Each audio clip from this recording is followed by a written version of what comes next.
y siempre lo vi así como un revolucionario, porque les decía cosas, o sea, les decía cosas a las personas, o sea, si querían como que hacerle una pregunta con jiribilla, les decía raza de víboras o cosas así, o sea, literalmente les decía raza de víboras, ustedes son una raza de víboras. Y obviamente para eso las personas siempre se lo querían agarrar por el lado de, ves cómo habla, blasfemia, no, ese no es un enviado de Dios, o como que se lo querían agarrar por ese lado, pero él, él siempre mostró ese temple de decir las cosas así como las veía. O sea, que ustedes son sepulcros, sepulcros blanqueados. O sea, ustedes por afuera se ven bien bonitos así, pero por dentro puro cadáver, pura podredumbre, pura muerte, o sea, por dentro, así son. Y se los decía así en público, enfrente de todos, y obviamente eso hacía que los fariseos, porque él hacía esto con los líderes religiosos de su época, pues. Entonces, y eran los líderes religiosos, o sea, los que tenían supuestamente el poder de guiar al pueblo y de decirle quién era Dios. Ellos eran los voceros de Dios, los mensajeros de Dios, y Jesús los denunciaba frente a todos, ustedes no son los mensajeros de Dios. O sea, así de que agarraba y les decía. Pero sí, o sea, y por muchas otras cosas que ahorita podemos mencionar, otras historias en donde Jesús era una persona con fuertes límites. O sea, en algún momento incluso lo fueron a buscar su mamá y sus hermanos en un lugar en donde él estaba predicando y les dijo, no, no puedo porque mi misión, o sea, estos son mis hermanos y esta es mi madre, o sea, como que mencionando su misión, como hablando de su misión, de que esta es mi misión, o sea, mi familia no me puede detener o distraer de mi misión. Y como que así ponía límites súper claros con ese tipo de cosas y hablaba también muy claro. Entonces, era esta como que mezcla de esta mansedumbre, pero también esta justicia, porque él había venido a encarnar la justicia también. Y toda su simbología de lo que hablamos, de toda su simbología alrededor de su nombre es de justicia. Incluso la religión de la que él provenía, o sea, cuando se habla de Moisés como iniciado, ya no la historia como que bíblica que le pusieron, sino como iniciado, vino como vino a restaurar una religión masculina. Incluso así dice Edward Shure.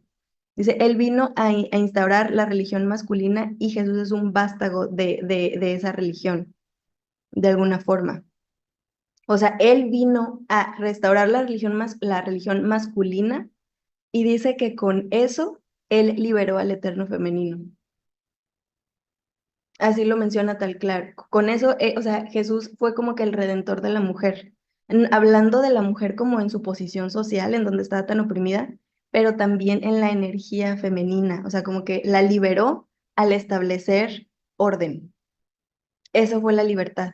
Porque es como dicen, o sea, si tú eres libre, no puedes ser libre si sigues siendo presa de tus impulsos o de tu cobardía. Esa no es libertad, pero tampoco, o sea, o sería como libertinaje, ¿no? O sea, que eres presa de tus impulsos, pero también es ser libre de los dogmas y de la rigidez como mental o de conciencia. Entonces, como que es ese balance, ¿no? De alguna forma. Pero bueno, no sé si quieres decir algo. Ya, Sí, ponle.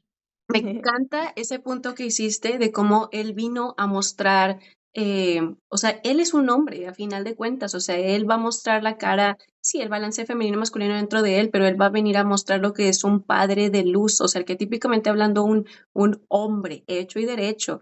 Entonces, al liberar, o sea, porque los hombres son los que típicamente hablando protegen a la mujer, ¿no?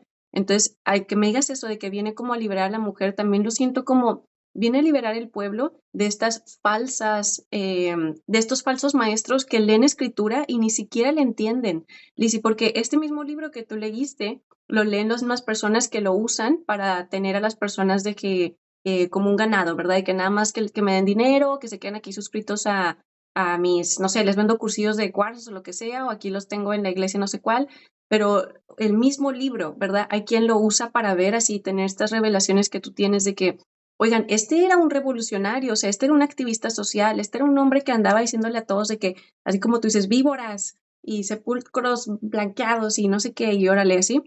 Y los otros lo leen diferente, ¿verdad? Pero, o sea, lo leen porque tienen una agenda detrás, ¿verdad? Porque su agenda es control de las masas.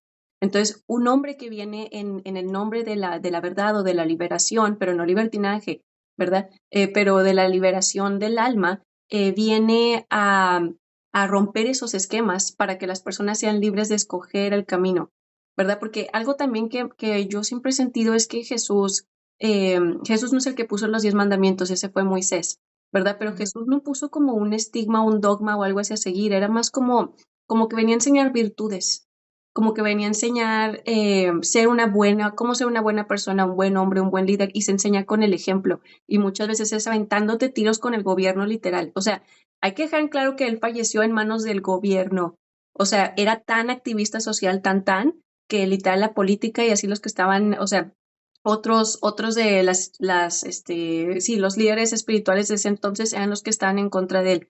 De que muchas veces yo he planeado hacer estos videos en donde digo, ya lo decidí que sí voy a hacerlo, pero donde voy así como que apuntar el dedo y decir, miren, este es un ejemplo de un sucubus, este es un ejemplo de magia negra, esto es una, ¿se cuenta hacerle así? Y yo sé que van a venir a atacarme con este rollo de, no, pero Jesús, ella no hubiera dicho esto, o esto no es luz, o esto no es, O el nombre del amor, o sea, tal vez no mencionen a Jesús, pero como el nombre del amor, de ay. sí, claro, o sea, te dirían que esto no es un buen ejemplo a seguir, o esto no es un buen líder, o mírenlo, qué agresiva, o qué, o te das cuenta todas estas energías que como que no entienden lo que es como un justiciero, no entienden lo que es la rebelión en nombre de la luz, nomás lo ven como rebeldía, como el rebelde sin causa, pero ¿qué pasa cuando tu rebelión sí tiene una causa? Te conviertes en un mesías, ¿verdad? Pero bueno. Ujú. Sí, una rebelión con causa, una rebelión sagrada. Ahorita que Ujú. dijiste eso de que Jesús no vino a poner dogmas, él incluso lo dijo. O sea, hay palabras atribuidas a Jesús donde él dice, yo no vine a cumplir la ley, o sea, yo vine a romperla. O sea, yo vine a romperles esa rigidez. O sea, él lo dice, creo que como incluso en dos evangelios lo muestran. Y también hay una frase también atribuida a Jesús, que este es de origen bíblico, que dice, yo no vine a traer paz, sino espada. O sea, así dice, yo no vine a traer espada sino espada. Y sabemos qué es la espada, ¿verdad? O sea, la espada de la verdad, la espada de la justicia. O sea, a él se le conoce como el sol de justicia, el león de Judá. O sea, que son como que este tipo de lenguaje que habla de su energía solar. O sea, es el sol que viene a iluminar, pero también viene a exponer de alguna forma, o sea, porque la luz expone lo que son las tinieblas. Si nada más te quedas en a iluminar lo que ya es luz, pues claro, o sea, de ahí como que uno también se alimenta y creces, ¿verdad? No es dejar de lado como esto, pero también es iluminar esa sombra, que es como esa transmutación que tú haces dentro de ti, eventualmente tiene que volverse un ejercicio como en la comunidad, o sea, en donde tu luz va a alumbrar lo que no es luz. O sea, o vas a alumbrar lo que no es luz. Y eso es como que lo que vino a ser, lo que vino a ser Jesús. Y lo demostró con su ejemplo, por eso yo digo que él era el mensaje. O sea, porque él como que vino incluso así lo mencionan algunos escritores, como que él vino a mostrar cómo era un hombre equilibrado, o sea, cómo se veía un hombre con energía femenina, porque también eso era raro para la época, o sea, con esta como compasión, pero siempre decía que la mirada de Jesús era una mirada así de que con muchísima presencia. No era una mirada así perdida, como de yo soy un avatar, yo vengo aquí a salvar. Y así, o sea, como que ya sabes cómo luego intentan hacer a Jesús así como si fuera una persona perdida, o sea, como que estoy tan iluminado que, o sea, no, él hablaba mucho y mucha de su simbología, que es que ahí es donde entra el lenguaje alquímico de la Biblia, porque no te lo dice así tal cual, pero incluso la simbología de la última cena, donde viene a dar pan y de su copa, porque les dio de un cáliz. El cáliz era el espíritu, ¿no? Y el pan era el cuerpo. En otras palabras, dominio sobre la materia y dominio sobre el espíritu. O sea, tú tienes dominio sobre el espíritu y tienes dominio sobre la materia. Él tenía dominio sobre la materia. Él era un mago. O sea, él sabía manejar la materia.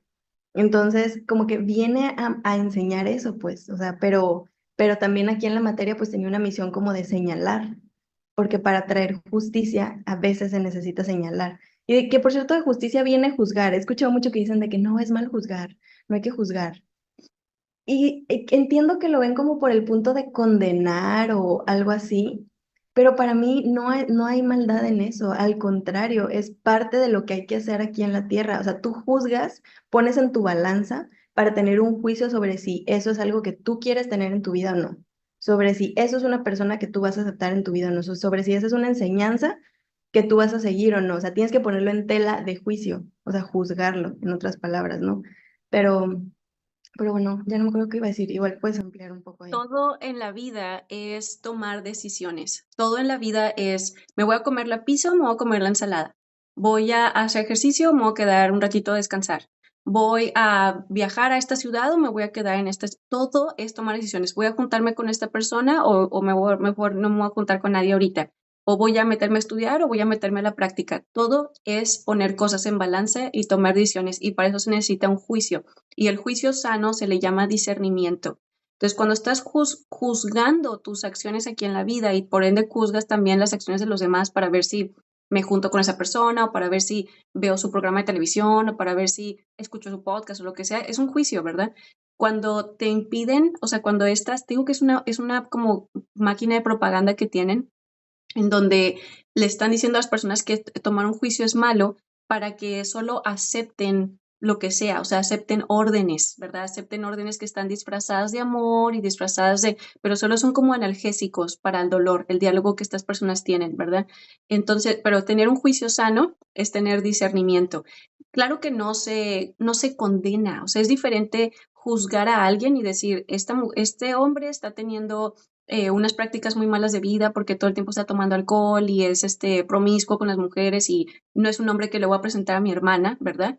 Pero no lo condeno como un hombre maldito a vivir el resto de sus vidas. No, pues eso nomás Dios lo puede hacer, que sería él mismo. Él mismo se puede condenar esa vida si él decide esa vida, paso con paso, con paso, con paso, ¿verdad? Pero no se condena, no es como que ya ni modo, eso es malo para siempre, no. Pero sí tienes que tener juicio, si no pierdes tu brújula, no puedes vivir y te conviertes en esa persona que solo, así como una hojita que te van llevando de aquí para allá, que así los veo en el New Age, como bien sin poder tomar orden o sin poder, no, ni siquiera saben en qué estudiar, o y como se escuchan diferentes opiniones allá afuera, tú tienes que saber qué libro sí me gusta, qué no, y tú saber más o menos cómo guiarte. Ellos no se pueden guiar y luego en esta misma como estar así sueltos, pueden llegar a pendular como yo los vería más que ahora en el rollo de la religión, en donde más bien solo siguen órdenes. Se cuenta que en el New Age es como que no sé, así una hojita que va volando por el viento, súper fáciles de controlar y manipular y así y por el aire, pero en las religiones los veo más como ovejitas que siguen órdenes, de que hace esto, lo hacen, hace esto, lo hacen, pero claro, solo los que les han dicho qué hacer, ¿verdad? Pero Ujú. están en unas paradojas cósmicas en donde, ok, le dicen a las masas que no juzguen, pero luego los líderes son bien juzgones o ellos sí pueden juzgar, que es como que el diálogo de Dios y que no. O sea, entonces como, Ujú, sí, sí, está